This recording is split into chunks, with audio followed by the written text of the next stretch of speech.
하나님 아버지 감사드립니다. 우리가 고백했던 것처럼 오직 의인은 믿음으로 말미암아 산다는 이 진리를 오늘 살피고자 합니다. 오늘 이 하늘의 진리를 통해서 이 믿음의 비밀을 깨닫게 하시고 이 세상의 것이 아닌 하늘의 진리이기에 우리의 본성을 거스르는 이 복음의 도전을 깊이 받아들이고 우리 주님께서 친절하게 알려주신 대로 이 본문을 따라 이해하는 우리 마음속에 깊이 갈무리하고 우리 본성을 거스르고 우리는 자꾸 자기의를 주장하려고 하지만 하나님께서 우리에게 베푸신 이 거저 베푸신 은혜의 크기와 깊이에 압도되는 이 시간이 되도록 들어 주시옵소서. 이 내용 너무나 소중하고 교회 서고 넘어짐을 결정하는 이 진리를 전하고 또 받아들일 때 성령으로 충만케 하시고 부족한 자가 이 자리에 섰으니 주님께서 은혜를 베풀어 주셔서 듣는 이들이 이 하늘의 것들을 하나도 놓치지 않도록 주께서 공의를 여겨주시고 마음 눈을 열어주시고 뜨거운 은혜로 충만토록 함께하여 주시옵소서. 모든 것을 주님께 부탁합니다. 예수 그리스도의 이름으로 기도드렸습니다. 아멘. 어, 오늘 갈라디아서 2장 11절부터 21절의 내용을 함께 좀 살펴보고자 합니다. 먼저 본문을 한번 읽고 이 본문을 들어가는 게 좋을 것 같아요. 갈라디아서 2장 11절에서 21절까지입니다.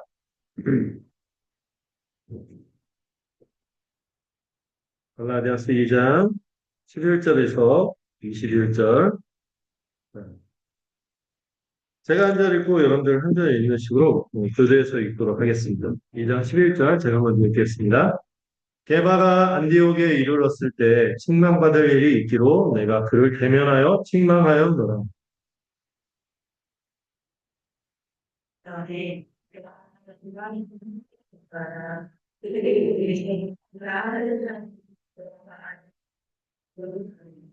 남은 유대인들도 그와 같이 외식함으로 바나바도 그들의 외식에 유혹되었느니라.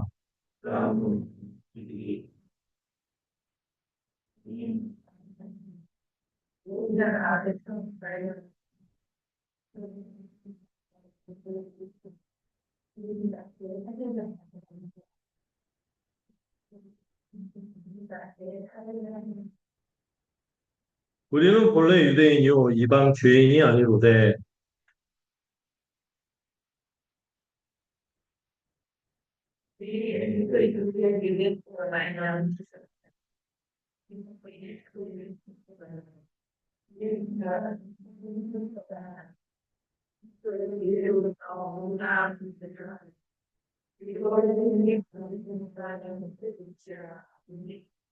만일 우리가 그리스도 안에서 의롭게 되려 하다가 죄인으로 드러나면 그리스도께서 죄를 짓게 하는 자냐? 결코 그럴 수 없느니라.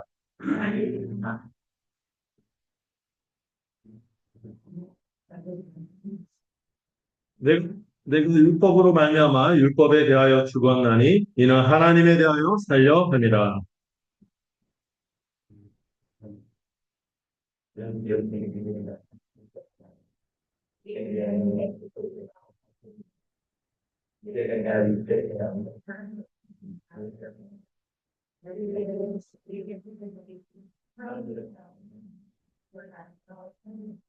함께 읽겠습니다. 내가 하나님의 은혜를 피하지 아니하노니 만일 의롭게 되는 것이 율법으로 말미암으면 그리스도께서 헛되이 죽으셨느니라. 아멘. 제가 생각하기에 성경을 우리가 66권을 다 알아야 되지만 정말 우리의 구원을 결정하는 중요한 부분들이 있거든요. 이거를 잘 알고 이해하냐에 따라서 각 개인의 신앙에 서고 넘어짐도 결정되지만 이거에 대해서 잘못 오해하고 있으면 헛된 믿음을 갖고 있어서 구원이 위태로운 그렇게 되게 중요한 비중을 차지하는 본문들이 좀 있어요. 그런 본문들의 대표적으로 적어도 이걸 알아야지 복음을 한다고 말할 수 있는 게 로마서. 그리고 로마서를 좀 핵심적으로 요약한 게 갈라디아서. 특별히 이 로마서는 그냥 그 친절하게 쫙 펼쳐서 설명한 논문 같다면은 갈라디아서는 아주 치열하게 어떤 상황 속에서 이 복음을 부정하고 이 사람들을 구원해서 멀게 하는 것에 대해서 그건 아니야 하고 거의 절규하듯이 쓴 편지이기 때문에 이 갈라디아서를 깊이 이해하는 게 되게 중요합니다. 네, 이게 너무나 당연한 내용인데 당연히 알고 있어야 되고 누려야 될 내용인데 제가 놀라운 게 갈라디아서에 대해서 얘기하면은 힘들었다고 이런 얘기를 들을 때 깜짝깜짝 놀라죠. 네, 원래 다 알고 있어야 되는 제가 그랬죠. 이신칭의가 뭡니까? 하면은 다 알고 있어야 되는데, 새로 나온 고사성어입니까? 막 이러고. 저희 교회에서 주일날 하이델베르그 이건 자꾸 맥주 이름을 오해하는 분 있다고 그랬어요. 근데 네, 그런 건 아니죠. 음. 네, 분명한 믿음의 내용을 알고 있어야 되고, 그래서 오늘 특별히 다루는 내용은 갈라디아서에서도 이 심장부를 차지하는 되게 중요한 내용이에요. 그래서 이번 학기에 갈라디아서 다 왔는데 오늘 못 오면은, 아, 진짜. 너무 큰 걸 놓치는 거예요. 이런 생각이 들고, 그리고 오늘 들은 내용이 딱 듣다 보면, 많이 들었던 내용인데, 이런 건 감사합니다. 그리고 많이 들었는데도 불구하고, 이게 참 우리 마음은, 머리로는 알겠는데, 마음으로 잘 안 받아들여지는 영역이 오늘 나누게 되는 이 신칭의와 그리스도와의 연합이라는 주제입니다. 그래서 이거를 거듭거듭 들어야 된다 생각합니다. 아무리 많이 들어도요, 뭐 세월이 지나고 우리가 좀 약간 주님과의 교제가 좀 약해지고 그러면요, 이상한 얘기 막 한다니까요. 그래서 늘 다시 복음을 들어야 된다. 이런 생각이 있습니다. 오죽하면 그런 찬양도 나왔다고 제가 말씀을 어제 복음은 복음이 아니다. 마치 오늘만 산다 이렇게 들리는데 오늘의 복음으로 우리가 살아가야 된다. 이러한 것들을 좀 생각하면서 오늘 본문을 좀 다루려고 합니다. 자, 먼저 이제 오늘 강의할 목표를 좀 생각해 보려고 하는데 세 가지가 있죠. 예, 강의 안에 보시면은 빈칸이 있죠. 제가 불러드릴 거예요. 여기 다 있네요. 오늘 화면하고 제 말만 잘 들으면 빈칸을 빼먹는 일은 없을 거예요. 오늘 강의할 때 이제 세 가지를 좀 붙잡으려고 합니다. 첫 번째, 예, 안독 사건을 통해서 복음 진리는 어떻게 할 수 없다? 타협할 수 없다. 타협이 불가능하다.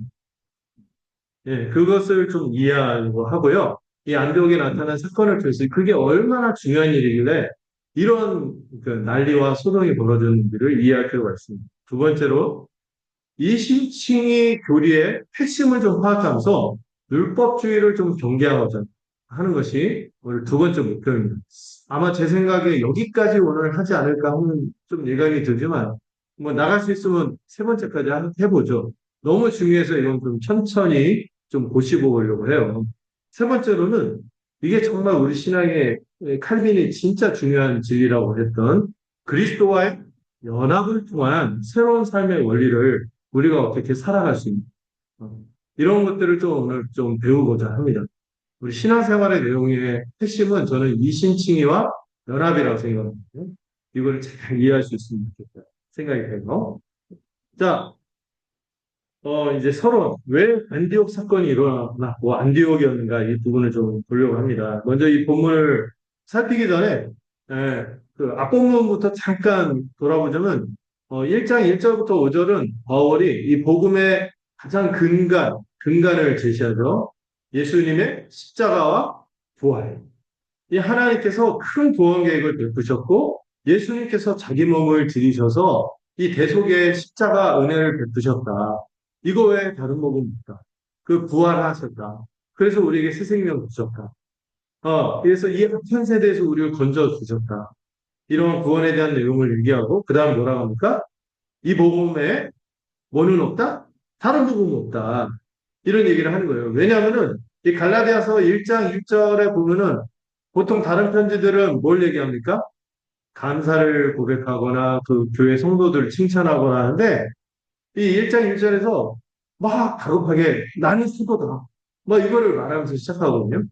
왜냐하면 이 갈라디아가 한 지역이 아니라 드넓은 지역이겠죠. 1차 전도 여행이 다녔던 바울이 세웠던 이 교회에 어떤 사람들이 들어왔어요?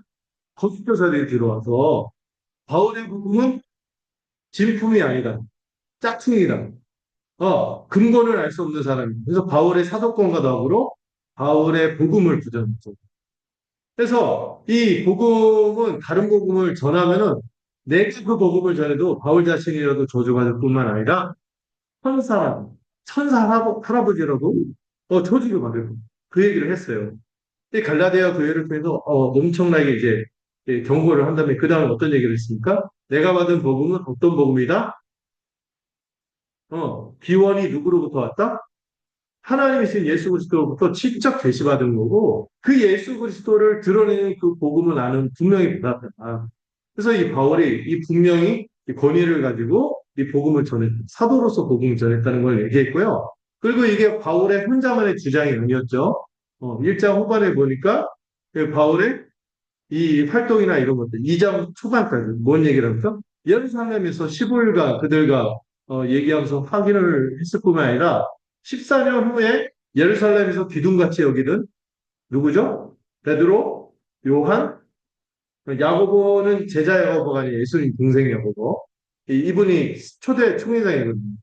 기독교 교회 총회장인데 예수님의 동생 야고보. 이 세 명, 이 세 명을 만나서 바울 자신이 어떤 사람이다? 분명히 그리스도로부터 받은 복음이 맞고 같은 복음 위에 서 있다는 것을 인정했고 서로 친교의 약속, 교제의 약속을 나누며 그들은 유대인의 사도로서 복음을 전하지만 대상만 다를 뿐이지 그 내용도 똑같고 삶의 열매도 뭐예요? 구제함으로써 사랑을 베푸는 것까지도 똑같. 우리 복음은 똑같. 그래서 제가 영어를 썼죠. Universal Catholic Church 앞에 Unique Gospel. 어우 있어 보이죠? 저녁에 영어 쓴. 그러니까 유일무이한 복음 그리고 우주적인 보편적인 교회가 갖고 있는 복음은 그 유일무이한 복음 외에 다른 복음은 그 복음 하나다. 그 얘기를 쭉 했어요. 그리고 나서 오늘 이 11절부터 14절에 어떤 사건이 일어난 거예요. 이 안디옥에서 사건이 일어났는데 이 안디옥이 최초로 어떤 칭호가 나온 교회인지 아세요? 이 안디옥 지역이? 여기서 처음 그리스도인이란 말이에요. 사도행전 보면은 여기서 처음 그리스도인이라는 표현이 하도 예수 그리스도를 전하는 유대교하고도 구분이 되는 거죠. 그리스도인이라는 칭호가 나올 정도로 이 성교의 기지가 된 것이 안디옥인데 이 안디옥에서 어떤 사건이 일어났어요.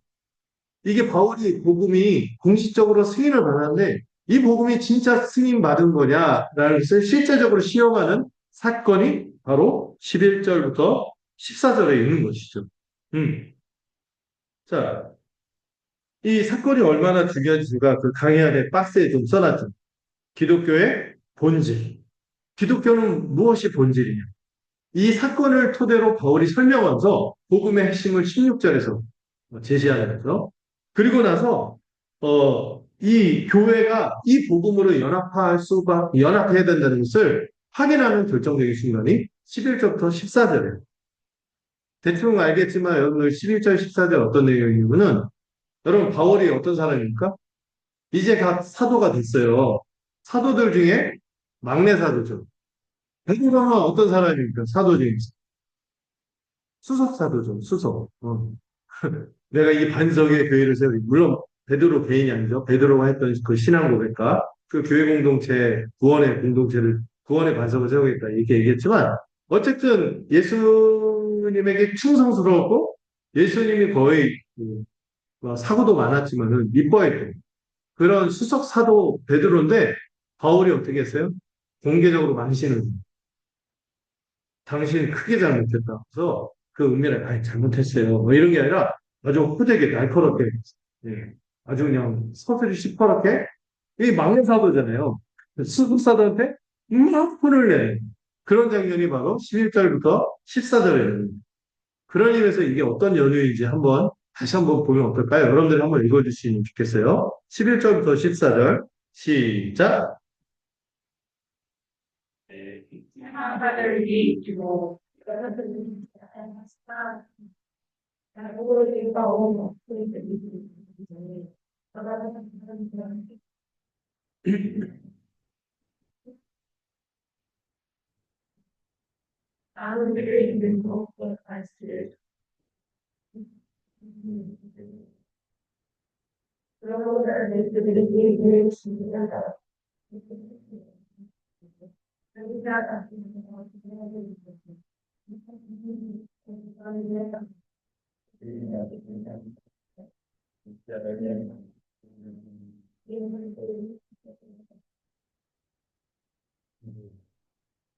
개바가 누군지 아시죠? 개바라 할 때 그 개바가 아니라, 자, 베드로, 죄송해요. 그 저녁이니까 피곤할까. 더 피곤하게 하는 것 같은데. 예, 베드로죠. 자, 여기 존 스토트가 이 박스에 보면 이런 말을 썼습니다. 이 존 스토트 글을 우리 안나자매님 한번 읽어보시겠어요? 네, 박스 안에 있죠. 이 중심 메시지 바로 위에.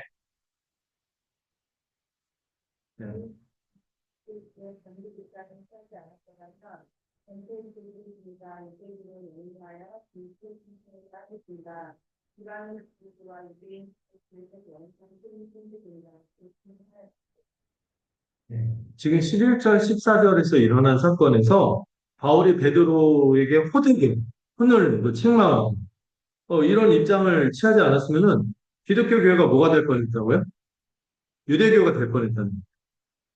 여전히 유대교 안에 머물러 있거나 아니면은 이방인 기독교 따로 유대인 기독교 따로 이렇게 되는 이 분열의 상황이 생길 뻔했던 일인 여기다 바울이 선을 확 그은 그건 아니에요. 자, 오늘 다루게 되는 중요한 진리가 두 덩어리가 있어요. 한 덩어리는 이신칭. 이신칭이는 뭐죠? 오직 믿음으로 의롭다 칭함은 하나님 앞에서 의롭다는 신분을 오직 무엇으로 얻는다? 믿음으로. 네. 근데 뭐가 아니라고요? 율법의 행위가 아니다. 이게 핵심이에요, 오늘. 앞으로도 여러분들이 계속 이거를 되뇌고, 그리고 이거 배웠는데도요, 나중에 딴소리예요. 딴소리예요. 저도 오늘 막 모든 게 주에 오는데, 아, 내가 잘해서 이렇게 여기까지 온 거 아닌가? 이런 생각이 불쑥 막 나요. 그만큼 우리의 본성을 거스르는 면이 있어요. 율법의 행위가 뭐라고 했죠? 자기의 공로, 자기의 행위, 자기의 노력. 이것으로 내가 이렇게 교회 짬이 이렇게 해도 내가 많이 숨기고 했으니까 하나님 나 이뻐하고 보내준 건 당연한 거 아니야? 이걸 뭐라고 하죠? 자기 의. 예, 자기 의에 근거한 이런 것들을 하기 때문에 이 너무 중요한 일인 거예요. 그리고 또 하나가 뭡니까? 그리스도와의 연합. 이건 오늘 볼 수 있으면 좋겠지. 못 따를 수도 있어요. 이 그리스도의 연합을 다루면서 우리가 그리스도와 연합하면서 어디에 대해서 죽었다? 율법에 대해서 죽었다. 근데 죽은 건 나쁜 것 같은데 여기서는 죽은 게 좋은 거예요, 나쁜 거? 좋은 거. 율법에 대해서 죽었고요. 그리고 이제부터 새 생명으로 인도함을 이게 그리스도와 연합에서 다루는 내용이에요. 자, 다시 11절, 14절 이 사건이 왜 중요하냐? 이 바울이 굉장한 용기를 내서 한 행위거든요. 복음의 진리를 지키기 위해서. 게바가 지금 뭘 행하는 거라고요? 베드로가 크게 외식하는 겁니다. 이걸 책망하는 겁니다. 외식이 뭔지 아시죠? 밖에서 밥 사 먹는 거 말고 이게 번역본에서 위선이라고 번역하고 또 표리부동이라고도 할 수 있고 겉가속이 되는 그런 행위를 한 거죠. 이 사건이 어떻게 전개되냐면 화면과 함께 보시자면 발단은 뭡니까? 원래 안디옥이 이방인이 이제 회심해 갖고 교회가 세워진 곳이죠. 여기에 유대인 신자와 이방인 신자가 어떻게 지냈어요? 아주 자유로운 식탁들. 원래 유대인이 이방인하고 밥을 먹어야 안 먹어요. 절대 안 먹어요. 부정한 사람이. 지옥 뗄감이라고 저주하면서 상종을 안 했습니다. 근데 식탁 교제를 한다는 건 뭐예요? 우리말에 정겨운 표현 있잖아요. 가족 말고 식구, 한 식구다. 이렇게 식탁 교제를 이렇게 하고 있었는데 세상에 어떤 일이 있었냐면은 야고보에게서 왔다는 할례자들이라는 사람들이 도착한 거예요. 근데 이게 이 본문이 충분히 이렇게 드러내진 않는데 야고보도 같은 복음에 서 있어요. 아마 이 할례자들은 약간 사칭하는 우리 저기 예수님 동생 야고보 저 경건한 그 사람이 얼마나 경건해요. 율법을 철저히 지켰거든요. 여전히 유대이니까 습관대로 율법을 지켜서 구원받는다는 생각 안 했을 거예요. 하나님 앞에서 경건하게 살고자 열심히 막 기도해서 나타무릎이라는 별명을 가질 정도의 경건한 사람이죠. 근데 그런 계열은 좀 바리새적인 어떤 위선자, 이런 할례자들, 유대주의자라고 했죠. 복음을 확실히 붙들지 않고 자꾸 유대교로 돌아가려고 하는 사람들을 이 야고보에게서 온 할례자. 야고보가 나쁜 게 아니에요. 사칭하는. 이런 사람들이 와서 자꾸 물을 흐리는 거예요. 그러니까 베드로가 딱 보니까 어때요? 여러분 지금 앞으로 사도행전 지금 저희가 9장 들어가는데 10장에서 15장까지 어떤 일이 벌어져요? 베드로가 세 번에 걸쳐서 이방인도 하나님의 백성으로 받는다는 메시지를 들어요. 환상을 받고 세 번이나 보고 이걸 베드로가 막 친히 막 교훈교회 설명하고 15장에서 공식적으로 이방인도 오직 믿음으로 우리 하나님의 백성이 또 구원을 받는 이거를 확정하거든요. 그 억양에서 이 일이 벌어지는데 이미 베드로는 환상을 봤어요, 안 봤어요? 세 번이나 봤다니까요. 내가 거룩하고 깨끗하다는 것을 네가 헛되다고 하지 마. 더럽다고 하지 마. 내가 이제 저들을 받을 거. 이렇게 하는 환상을 세 번이나 받고 그리고 누가 회심하는 걸 경험했죠? 고넬 말씀만 전했더니 방언이 터지고 성령을 받는 거예요. 와 이런 일이 벌어진 가운데 있었는데 그 베드로가 어떻게 한 거예요? 야고보에게서 이런 여전히 옛 체제에서 옛 시대에서 벗어나지 못하는 이 미숙한 정도가 아니라 거짓 교사에 해당하는 거짓 청리들 이런 사람들이 오니까 어떤 일을 한 거예요? 두려워서 이방인다가 밥 먹다 말고 숟가락 내려놓고 후다닥 나가거든요. 누굴 의식한 거죠? 저 할례자들 의식해서 이방인들 밥 먹다가 여러분 그 상황을 생각해 보세요. 이게 이만저만 이게 심각한 일이 아니었어요. 그 전까지 베드로가 세 번이나 경험했죠. 환상을 받고 본인이 직접 세 번이나 설명도 했고 그 모두가 그렇게 받아들인 상황에서 베드로가 이런 잘못을 한 거예요. 누가 두려워서? 여러분들 이해가 안 되죠. 왜 저 사람들 두려워할까? 그 베드로가 세 번 그 부인하는 전적도 있는데 왜 여기서 또 이랬을까? 근데 여러분 생각하시면 여러분 율법 지키고 할례 받고 이렇게 살아온 유대인들의 삶의 내력이 몇 년이죠? 아브라함 때부터 하면은 거의 2, 3천 년 그렇게 살아온 거예요. 특히 모세로부터 율법 받은 세월은 거의 1500년 이상을 그렇게 살아온 거예요. 1500년이 뭐야? 거의 뭐 그 이상을 그렇게 살아오던 그런 삶에서 이제 기독교가 새로 들어와서 오직 믿음으로 구원받는다. 이거 받아들이는 게 쉬운 게 아니었거든요. 그러니까 사도행전 15장까지 이 사건을 세 번이나 반복해서 환상을 보고 그걸 또 설명하고 이런 일들이 있는 거죠. 그런데도 불구하고 베드로조차도 두려워요. 그 의식을 그 복음의 확고에 서지 못하고 이렇게 애매모호한 태도를 취하고 애매모호한 태도가 아니라 비겁한 태도를 취하고 근데 오히려 바울이 어땠어야죠? 이런 유대교에서 이탈한 기독교를 박해했던 사람 바울이요. 지금 어떻게? 왜 그러십니까? 하면서 막 열을 올리면서 베드로를 책망하는 그런 분위기. 무슨 상황인지 알겠죠? 네. 이 외식의 본질과 원인이 뭔가, 이 외식이란 단어가요, 헬라어로 히포크리시스라고 하는데, 이게 뭐냐면, 연극을 하는데 옛날에 연극에 그냥, 그죠? 태양별이처럼 얼굴 하얗고 분장하는 정도가 아니라, 이 가면을 쓰고, 태양별이 흉내낼 뻔했는데 참았어. 이 가면을 쓰고 막 연기를 한다고 그래요. 그 가면을 쓰고 연기하는 것에 해당되는 단어가 이 외식이라는 거예요. 그러니까 지금 베드로가 자기가 알고 있는 진리를 확신하지 않거나 의심하거나 확고히 서지 못해서 그 일을 한 게 아니에요. 확신하고 있어요. 의심하지 않고 있어요.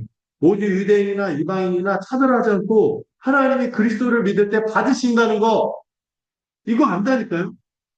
그런데 외식을 한 거예요. 표리부동, 겉가속이라는 행동을 한 거예요. 왜? 이 갈등을 좀 피하고 싶은 마음? 어떤 그 심리학 중에 그런 게 있잖아요. 그 갈등 회피 심리 이런 게 있대. 막그 갈등이 생기면 막 회피해버려. 어떤 것들은 뚫고 나가서 그걸 해결하고 대화하고 소통하고 했는데 이거를 자체 피하려고 하는 그런 거였을까요? 베드로가 그런 행동을 한 거예요. 아마도 신학적 오류가 아니라 뭐가 없었기 때문에 용기가 부족했던 이 복음 진리에 대한 지식이 있어요. 근데 이거를 아는 대로 실천하는 이 행동을 행위로 실천하는 데 있어서 괴리가 있었던 거예요. 지행 합일이 안 된 거죠. 음. 세 번째로 뭘 의식한 거예요? 사람들의 시선과 평가. 베드로가 아직은 팔레스타인 유대교이니까 본토 사람이거든요. 나중에 고향 가면 이거 문제되지 않을까? 핍박이 더 세지지 않을까? 이거에 대한 약간 비겁함이 있지 않을까 싶은 거예요. 베드로가 세 번 부인한 일이 이어서 이래서 또 이러니까 참 어이없죠. 제가 좀 묵상이니까 아유, 베드로나 우리나 도끼 객기다 이런 생각이 들긴 해요.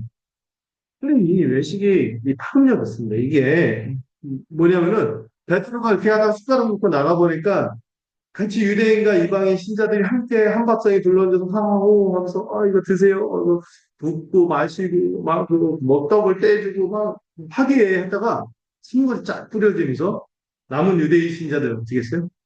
쭈삣쭈삣하다가 같이 그 자리를 털고 베드로를 따라 나가버린 거죠. 그리고 누구까지 흔들렸어요? 바나바가 어떤 사람입니까? 거꾸로 해도 바나바죠. 이 사람은 그 바울과 그리고 굉장히 관계중심적인 사람이 나중에 마가를 포기하자고 데려가는 걸 보면은 마가가 배신의 일이고 그런 사람인데도 바나바까지도 흔들렸어요. 어, 어, 바울하고 그 모든 이방의 선교를 같이 하고 열매를 보고 성령의 역사를 본 사람인데도 바나바까지 흔들린 거예요.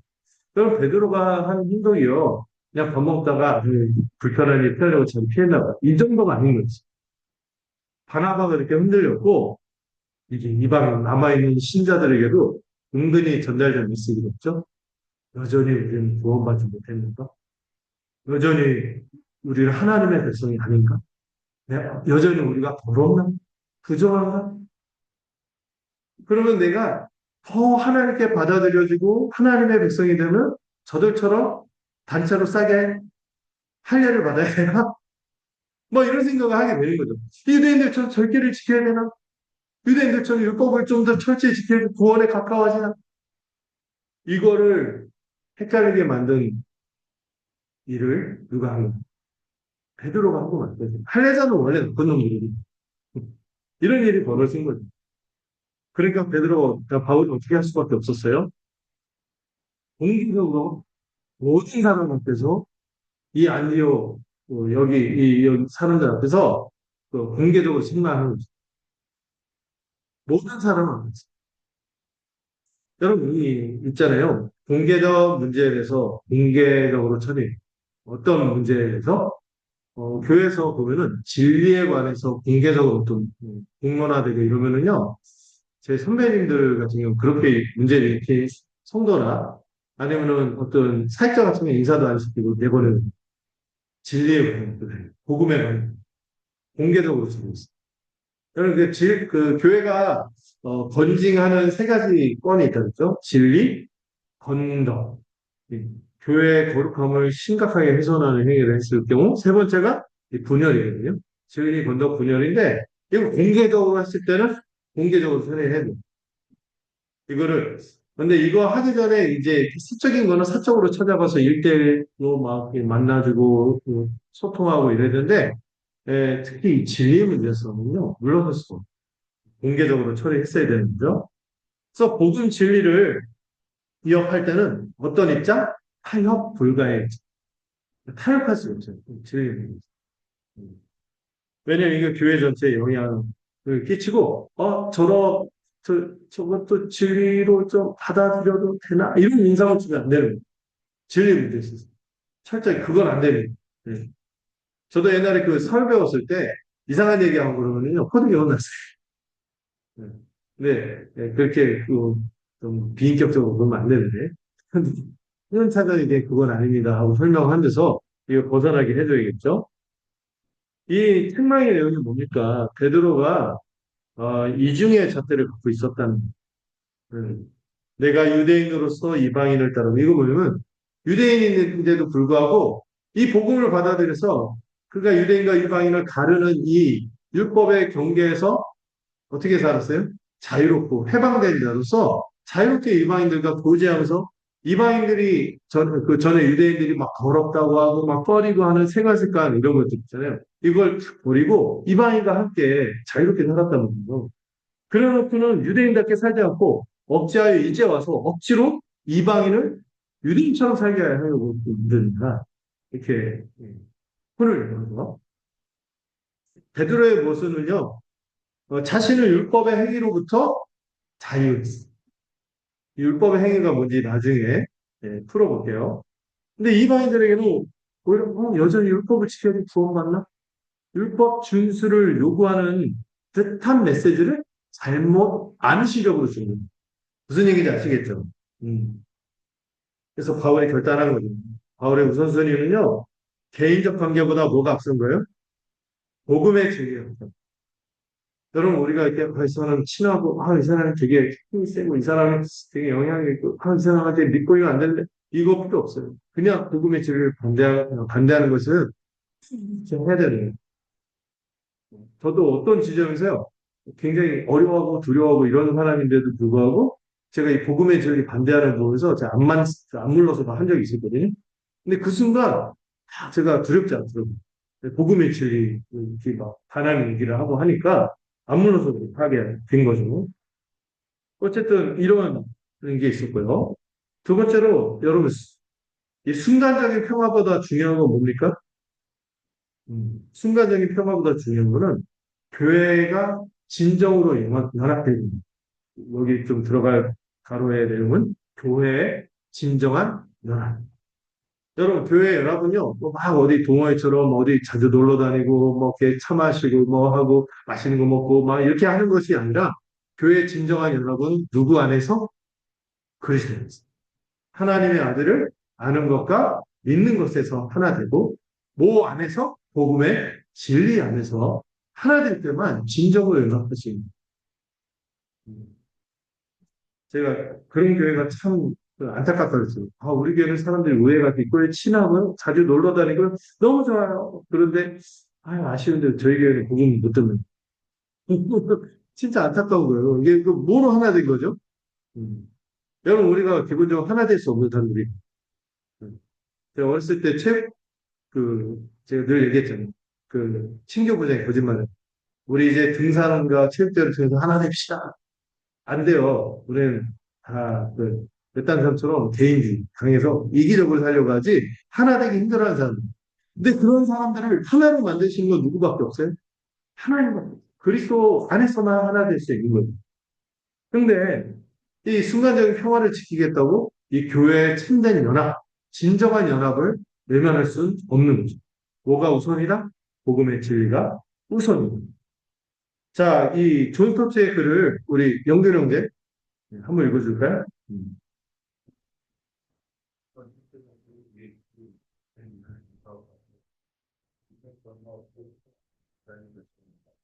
네.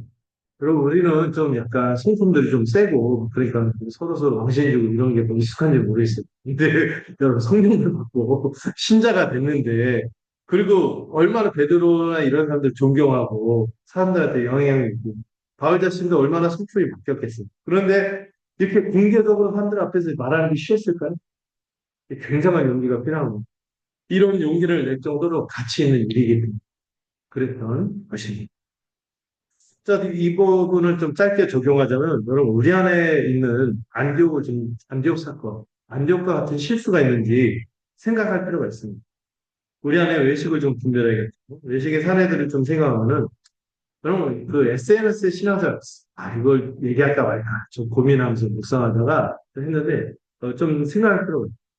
여러분, 오늘날 시대가 참 이렇게 보이는 걸 너무 중요시하는 과시하고 관종기가 있어요. 네. 인스타그램 50대 이상 인스타그램 하면은 변태고요. 안 하면 구태고요. 자꾸 또 이번에 카톡이 오는 게 뭐죠? 자꾸 이렇게 원하지도 않는데 막 노출이 되고 막 보고 이렇게 하는데 자꾸 뭔가 보여주려고 하는 게 있는 거예요. 네, 카톡이나 페이스북이나 이런데 성경 말씀을 게시하기도 하고 필터, 감동적인 문구 추구하고 나는 이렇게 신앙적인 열심과 헌신이 있어 이런 것들을 딱 들었는데 전 그게 진정성 있고 좋다고 생각했는데 뭐가 문제냐면 실제 주님과 교제는 안 하는 거죠. 실제 그 말씀을 깊이 묵상하고 마음에 새기고 순종하려는 의지는 없으면서 이런 것들만 보이려고 하는 거 이걸 좀 경계할 필요가 있겠다. 맨날 내가 그대로 살아야지 다짐하고 서원하듯이 하는 게 아니라 좋아요 됐습니다. 누가 왔다 갔나 뭐 이렇게 하고 정작 뭐는 없는 거예요. 하나님과의 깊은 교제가 없다면은 저는 이렇게 보이려고 하는 거 있잖아요. 주님도 그 산상수훈에서 지적한 게 뭐죠? 사람에게 보이려고 하는 그런 신앙 행위들은 이 땅에서 상을 다 받으면 절대 다음 세상에서 누릴 수 없다. 이런 얘기를 했죠. 그래서 현대판 의식인 것 같아요. 여러분, 그렇다고 막 프로필을 닫아버리고 그러지 마세요. 그러는 얘기가 아니라 생각을 해보자는 거죠. 내가 이만큼 부끄럽지 않게 살아가려고 하는 거예요. 제 카톡 프로필에도 그때그때 제 신학적인 굉장히 관심사나 제 교회에 대한 생각이나 이런 것들도 하고 다짐하고 마음을 새기거든요. 어, 그래서 이거를 이게 약간 정제가 안 됐으면 좋겠어요. 그거 하는 거 저는 자연스럽고 좋은데 우리가 막상 묵상과 순종이 없다면은 생각해요. 묵상과 순종이 따르는 진정성 있는 것들을 하면 좋겠다. 이러는 걸 얘기할 수 있고요. 두 번째는 그 교회 안에 차별의 문제를 좀 생각할 필요가 있을 것 같아요. 저는 제 기억나는 게 옛날에 물론 장로님들이 직분으로서 권위가 있기 때문에 이 교회에서 장로님석 따로 있고 또 식사도 그분의 당회실에 따로 넣어드리고 막 이런 또 권위를 존중하는 의미에서 그렇게 하면 좋은데 약간 이게 계급처럼 돼요. 계급이 아닌 예배 후 식사에 분리된 자리 배치 이런 걸 볼 때 뭐 장로나 이런 것들을 이렇게 하는 그걸 떠나서 약간 교회 안에서 영향력 있는 사람들은 더 좋은데 막 이렇게 해서 다양한 사람들이 이제 교제를 누리지 않고 교제가 단절되는 분리된 자리 배치 이렇게 하는 것도 좀 생각할 필요가 있고 또 교회가 그러면 안 돼. 어떤 사회 계층에 따라서 은근 차별을 하는 그런 교회들이 있어요. 어. 그 사람이 얼마나 십일조를 하냐, 헌금을 하냐. 요즘 너무 안 돼서 문제인데 이 헌금 액수에 따라서 차등 대우가 한다면 이게 무슨 플래티넘 무슨 뭐 골드 브론즈 뭐 이런 겁니까? 그럼 말이 안 되는 거죠. 실제로 어떤 교회는 가장 그 교회에서 뭐 헌금을 많이 하는 어떤 장로에서 교회가 막 쥐락펴락하고 막 이런 경우들 있잖아요. 그거 옳지 않죠. 입술의 고백은 그리스도 안에서 하나다 하지만은 행동하는 걸 보면 이 세상 기준으로서 교회가 돌아가고 있다면 이 외식이든 하나의 안디옥의 케이스가 되는 것입니다. 복음의 진리와 삶이 불일치하는 거죠. 세 번째로 이게 흔히들 우리가 좀 약간 물러서게 되는 부분인데 관계 때문에 진리를 타협하는 부분. 제가 참 그 동역자들한테 듣는 얘기가 보면은 교회 진리에 따라서 판단하고 이렇게 움직여야 되는데 뭐에 따라서 움직이는 성향이 되는데 진리인 거는 중요하지 않고 관계를 보고 움직이는 이게 문제죠. 그래서 교회 내에서 영향력 있는 사람이 비성경적인 얘기를 막 하는데도 그 관계가 있어요. 이 사람이 사회적 영향력이 있고 밉보이지 않고 이렇게 하고 아니면 그냥 적당히 관계 친분관계 유지하기 위해서 이게 막 넘어갈 때가 있는 거죠. 저희 선배들이 항상 얘기한 게 교회 안에서 참 듣기 싫은 얘기하면 우리 좋게 좋게 넘어갑시다. 사랑으로 그냥 대충 풉시다. 넘어갑시다. 이렇게 얘기하는데 그런 영역이 있지만 그렇지 않은 영역이 있잖아요. 그러면 안 되는 영역이 있죠. 뭐죠? 특히 복음의 진리. 그래서는 안 되는 거예요. 잘못에 대해서 인식했는데 이걸 침묵하는 거 안에서 막 갈등을 하는 거죠. 입을 열어서 의견해서 형제는 그게 아닙니다. 자매는 그게 아닙니다. 때로는 좀 영향력 있는 사람이 존재하면서도 이거 존중 아닌 건 아니라고 얘기해 줄 수 있어야겠죠. 근데 너무 그러면 안 돼요. 너무 옳고 그런 말인데 뭐 정치인이 들은 얘기죠. 너무 옳은 말을 싸가지 얘기했나요? 참안 돼요. 네, 정말 온유하고 겸손하고 정말 이 사람을 품으려고 하고 이렇게 하는 마음에서 해야겠죠. 그럼에도 불구하고 우리가 관계 때문에 재계를 타협해서는 안 되는 것입니다. 관계 손상 혹은 이 사람의 영향력이 있기 때문에 거기서 오는 소외에 대한 두려움 때문에 물러서면 안 되는 거예요. 여기 등호 부등호 그 표시인가요? 이게 뭐죠? 뭐라 그러죠? 복음의 진리가 보다 뭐를 더 중요하게 사람들과 관계를 더 비중 있게 생각하잖아요. 그러면 안 되는 거고 이게 바로 베드로의 실수, 함정에 빠지는 거죠. 이, 이 우리에게 필요한 용기를 우리 남의 자매 한번 읽어볼까요?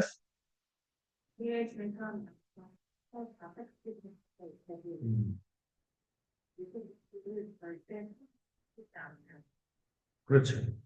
절대로 빼앗기지 마세요. 이 베드로의 이 케이스를 통해서 참 이 베드로 같은 사람들 실수하잖아요.